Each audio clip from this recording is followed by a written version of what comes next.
మాటిచ్చిండాను. కాని ఎప్పుడిచ్చిండాను? నువ్వు గోవిందుకి దూరంగా ఉండి ఆడు వేరే పెళ్లి చేసుకోవడానికి ఒప్పుకుంటే చేస్తానన్నా. కాని నువ్వజ్జేసిండావా? ఆడింకో పిల్ల మెళ్ళో తాళి కట్టాల్సిన పెళ్లి మంటపంలో నీ మెళ్ళో కట్టించుకునుండవు గదా.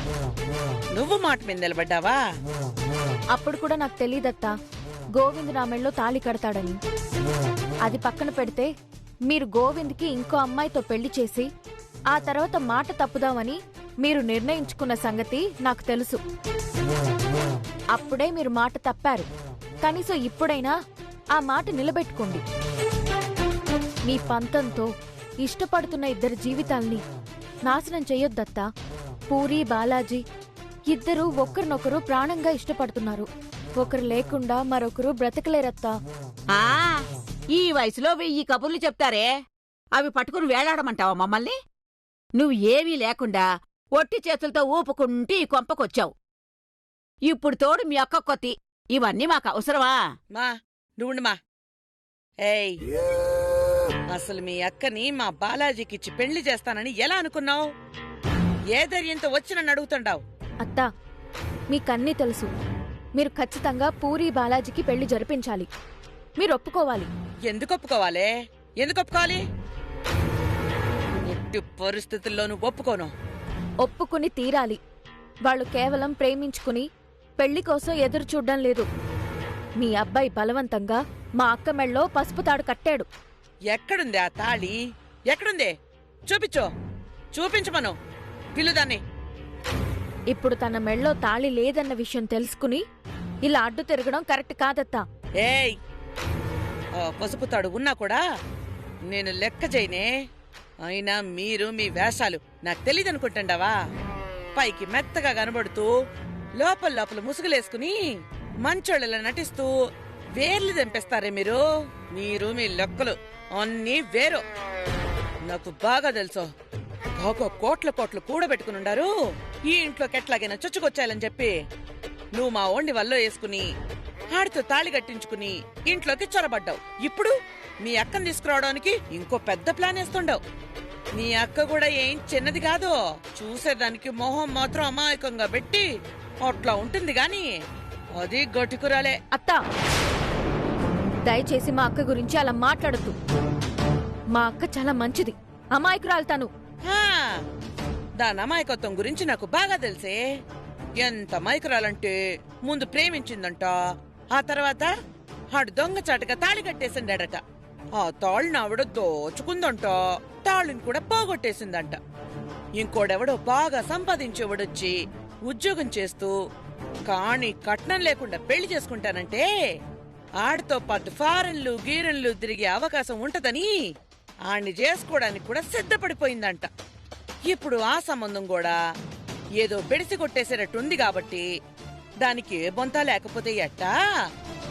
ఇప్పుడు గంతకి తగ్గ బొంతని చూసుకుందామని ఈయన్నే మళ్ళీ ముగ్గులోకి లాగదామని చూస్తుండారు. ఇప్పుడు నేను ఒప్పుకోకపోతే రేపేదైనా మంచి సంబంధం వచ్చిందనుకో మళ్ళీ ఆడి దగ్గరికి జంప్ చేస్తారు.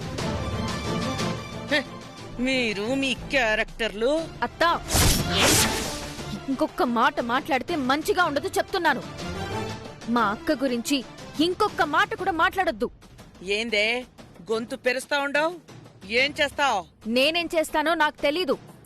దయచేసి మా అక్క క్యారెక్టర్ గురించి మాత్రం మాట్లాడొద్దు. ఏం చేస్తావే? ఏం చేస్తావు? చెప్పాను కదా, దయచేసి నన్ను రెచ్చగొట్టకండి. మీకు దండం పెడతాను. ఏంటే పోగుతున్నావు? నిన్ను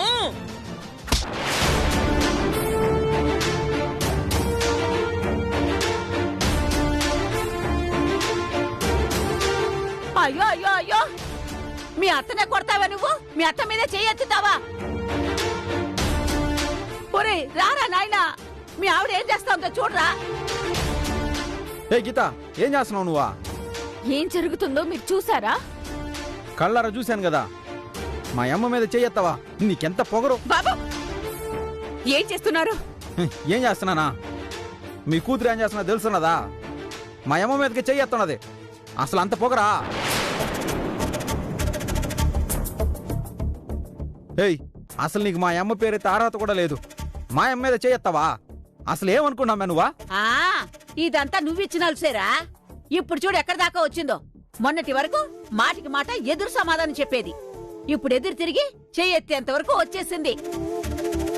గీత, నువ్వింత నీచానికి దిగజారిపోతావని నేను ఎప్పుడు అనుకోలేదు. ఛా, ఇంత దారుణంగా ప్రవర్తిస్తావని నేను కల్లో కూడా అనుకోలేదు. మా అమ్మ మీదకి చేయెత్తావా?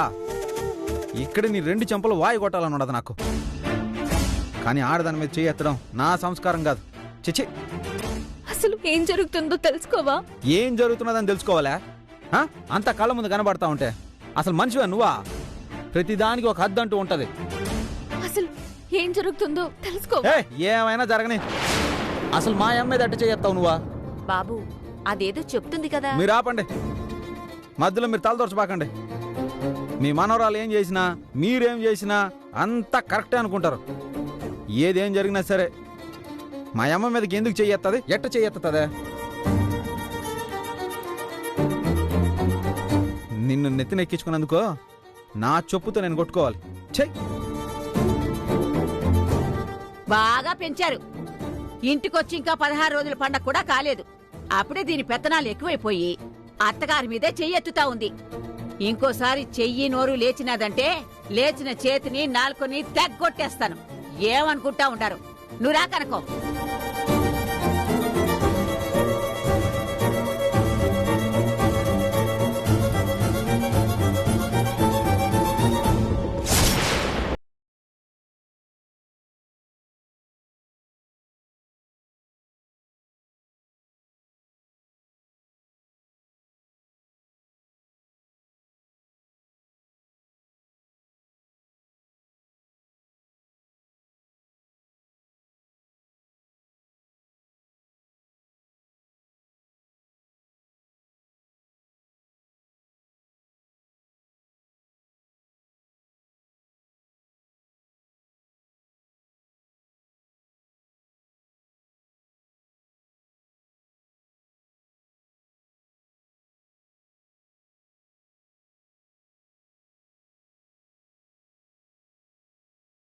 మిమ్మల్ని ఇబ్బంది పెడు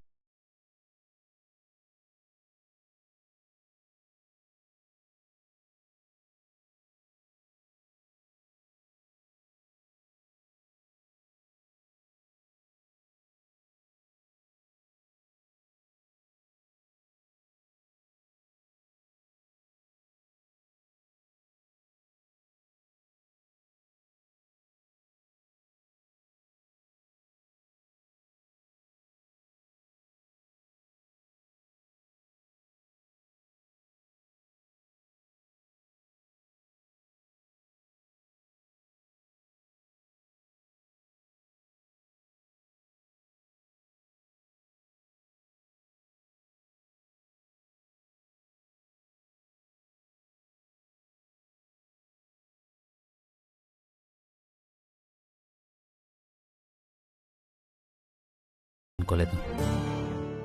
మీరే చూసి చెప్తారు కదా అని ఎదురు చూస్తూ ఉండాం. ఈలోపు చిన్నమ్మ ఏదో వ్యాపారం మొదలు పెట్టాలంటే అందుకోసం మా ఇద్దరమ్మాయిల నగల్ని బ్యాంకులో తాకట్టు పెట్టడం కోసం అమ్మాయి చేతికిచ్చాం. ఆ నగలన్నీ తీసుకెళ్లి బ్యాంకులో తాకట్టు పెట్టి ఆ డబ్బులతో వ్యాపారం మొదలుపెట్టింది. ఈ విషయం తెలియగానే మీ అమ్మగారు కనీసం చెప్పిన మాట మీద కూడా నిలబడరన్నట్టు కొంచెం హర్ట్ అయి మాట్లాడారు. కానీ మేమలా చెయ్యం బాబు. అయ్యో, నాకు తెలుసు మీరెందుకంత సంజాయిషి ఇస్తున్నారు. ఇప్పుడు నేనేం చేయాలో చెప్పండి. ఏం లేదు బాబు, ఇప్పుడు ఆ నగలు అవి బ్యాంకు తాకట్లో ఉన్నాయి. అవి ఎలాగైనా విడిపించేస్తాం. మరి ముహూర్తాల గురించి నేను మీ పరిస్థితి అర్థం చేసుకోగలను. గీతకి అత్తారింట్లో ప్రెషర్ ఉండడం వల్ల ఆ నగలు తాకట్టు పెట్టుండొచ్చు. కానీ పెళ్లి కోసం ఉంచిన నగల్ని కూడా తాకట్టు పెట్టిందని మా అమ్మ విషయంలో సీరియస్గానే హర్ట్ అయ్యారు. నేను ఈ నెలలోనే ముహూర్తాలు పెట్టమని అమ్మని ఎలాగైనా ఒప్పిస్తాను. కాకపోతే మీరా నగలు విడిపించి పెళ్లి టైంలోపు సిద్ధం చేసుకోవాలి. అమ్మకు ఆ విషయం నేను చెప్తాను. ఎందుకంటే మీకు తెలుసు కదా, బంధువులు వాళ్ళు వీళ్ళు రకరకాలుగా మాట్లాడుకుంటారు. కనీసం అమ్మాయికి ఇస్తానన్న నగలు కూడా ఇవ్వకుండా పంపించారని మిమ్మల్ని తక్కువ చేసి మాట్లాడుకుంటారు. అది నాకు ఇష్టం లేదు. మా అమ్మని ఈ విషయంలో నేను ఒప్పించుకోగలను. కానీ మీరు ఆ నగల విషయం మాత్రం చూసుకోండి. ఎందుకంటే అన్నిట్లోనూ సర్దుకుపోతూ ఉన్నామని మా అమ్మ కొంచెం డిస్టర్బ్ అవుతున్నారు. బేసిక్గా మా అమ్మ పెద్దగా పట్టించుకోదు, కానీ ఒక్కసారి డిస్టర్బ్ అయితే అది ఆవిడ బుర్రలోనే ఉండిపోతుంది. అమ్మకి ఎలాగైనా సర్ది చెప్తాను. తప్పకుండా బాబు. నాకు పూరి అంటే చాలా ఇష్టం. అలాంటి అమ్మాయి నాకు భార్యగా వస్తే కుటుంబం అంతా బాగుంటుందని బలంగా నమ్ముతున్నాను. తన కోసం నేను నిలబడతాను. అమ్మతో నేను మాట్లాడతాను. మీరు ధైర్యంగా ఉండండి. ఈ పెళ్లి ఎట్టి పరిస్థితుల్లోనూ జరుగుతుంది. చాలా థ్యాంక్స్ అయ్యో బాబు. మావయ్య, పెద్దవారు అలా చేయకండి. సరే బాబు, అలాగే మావయ్య. నేను వెళ్ళొస్తాను.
అడుగుతుంటే మాట్లాడవే, చెప్పు. నువ్వే విషయం మాట్లాడితే ఆ కనకరత్నం నీ మీద చేయి చేసుకోవాల్సిన పరిస్థితి వచ్చింది.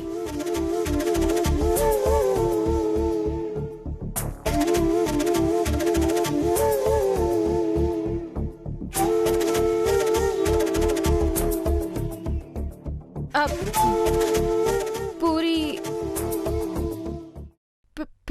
పెళ్లి గురించి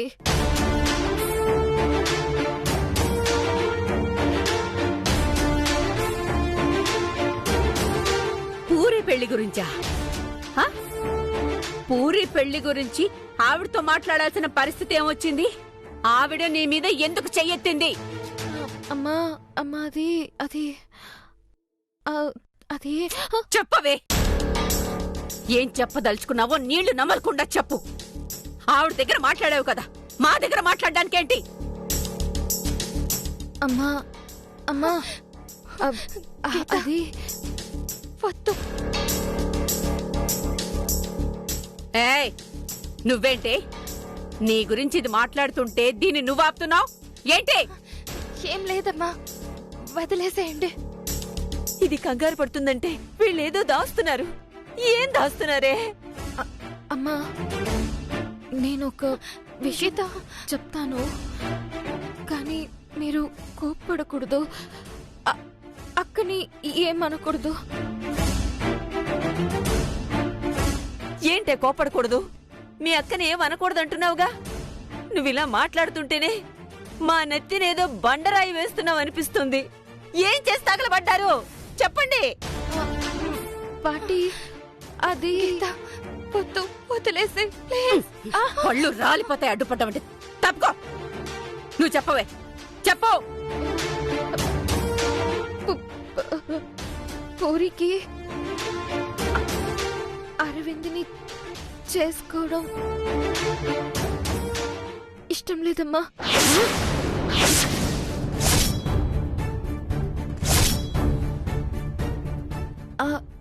ఈ పెళ్ళి వద్దమ్మా. ఏంటి? అరవింద్ని పెళ్లి చేసుకోవడం ఇష్టం లేదా? నిశ్చితార్థం కూడా అయిపోయింది. అన్నిటికీ సరే అని తలూపి ఇప్పుడు ఇష్టం లేదని చెప్తుందా? అసలు అరవింద్ని పెళ్లి చేసుకోవడం ఇష్టం లేదు అనడానికి, ఆవిడితో గొడవ పడ్డానికి అసలు రెండింటికి ఏదైనా సంబంధం ఉందా? ఉందమ్మా. ఏంటి? పూరికి బాలాజీ అంటే ఇష్టం.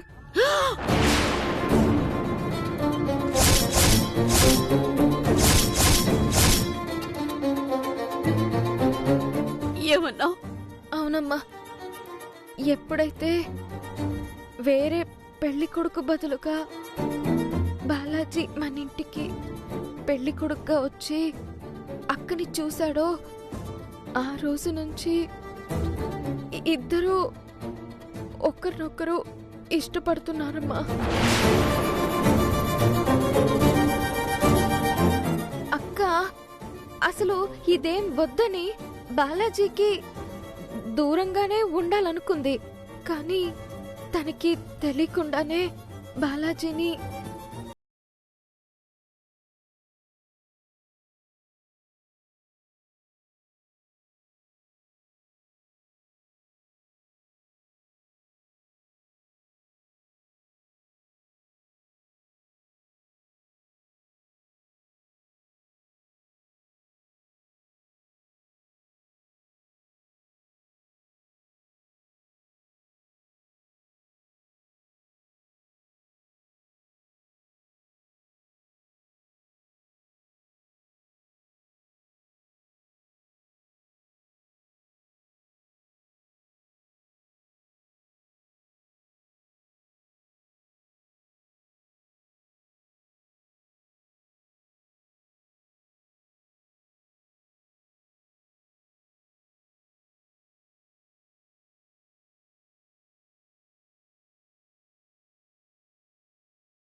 అసలు ఈ విషయం మొదట ఎవరితో చెప్పాలి, ఎలా చెప్పాలి?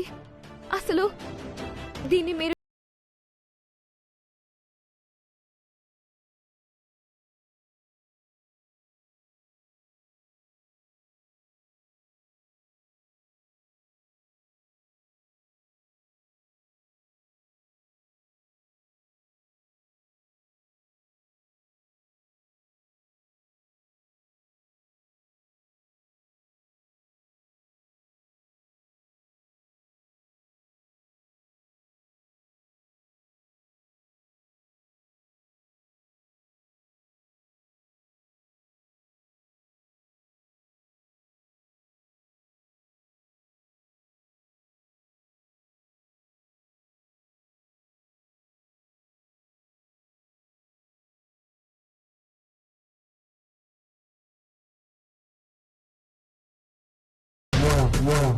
దాన్ని అట్టా ఇట్టా కొట్టలేదు, దెమ్మ తిరిగిపోయినది.